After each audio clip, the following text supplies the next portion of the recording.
Starting, I want to say this is a software that was built only for the purpose of a hypothetical explanation. I created this really quickly in a day, and it took shortcuts, and don't want by any means to consider it a finished product, but rather a way to describe and talk through ideas for new product expansion. Okay, so here's a very basic optimization model.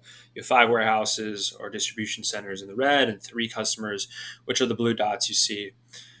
We are asking ourselves to choose which warehouse to open and how much to ship from each warehouse to each customer by product and service to maximize profit. Here's the structure of the optimization model. Sorry in advance if you're familiar with this, but I'll quickly go over it so that everything makes sense. So, five warehouses, three customers, two products, two services. It's very basic, and the parameters include margins, capacity, space, and demand. The decision variables is saying one, should we open this warehouse and pay for fixed costs associated? And two, how much should we be shipping from each warehouse to each customer for each product and service? The constraints are to ensure the model runs and accurately reflects the network flow. And lastly, the objective function is to maximize profit. Now, the use case, let's say the client is an automotive supplier and has three plants, which are also known as the warehouses in this example. And those three warehouses feed regional distribution, which are the little blue dots. Warehouse four has an unplanned downtime maintenance shutdown. So, pre downtime, we see warehouse four, which is in the Boston warehouse, was supplying, and now it no longer can. So, what happens today? What do clients do? What do they quickly check each warehouse's inventory and read to see if the warehouse can supply the regional distributors immediately? That would be awfully hard to do, and they likely arbitrarily have warehouses supply without consider which one maximizes profit. They can have alternative routes in case of a disruption, but this way you're always optimizing and you can adapt even if you don't already have um, scenario alternative mapped out. So showing these two, this is what the post downtime without the SND optimization map looks like, or an example of it.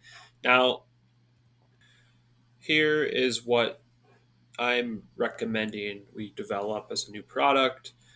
They come in here and they select what they're currently do. This is their baseline. This is pre-disruption. They say warehouse 4 is down. Now it has a capacity of 0. That's all they have to do. They hit submit.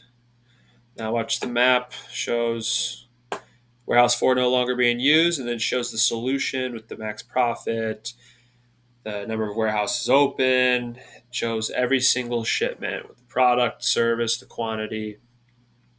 Shows a complete breakdown of their network flow. If we were to pitch this to a current client, we'd say, you've been adapting this way in the post downtime without supply network design optimization. If you're using it, then there would be an X percentage increase. Again, I'm not inventing anything new here. Companies around the world are rushing to develop tools like this, and they're hiring consultants to do it. So if I was hired, this is how I'd envision the development of the product to go. One, something similar to what I just showed with the chat-driven um, tool. And then two, I would enhance it so it can easily take on more data, import data tables, optimize, then export.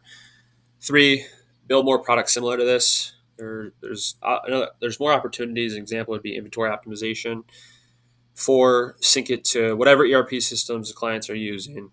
The more ERP systems they have, the better the value prop for this product. And then five, agentic AI. This would just mean everything's running. It runs and adjusts automatically.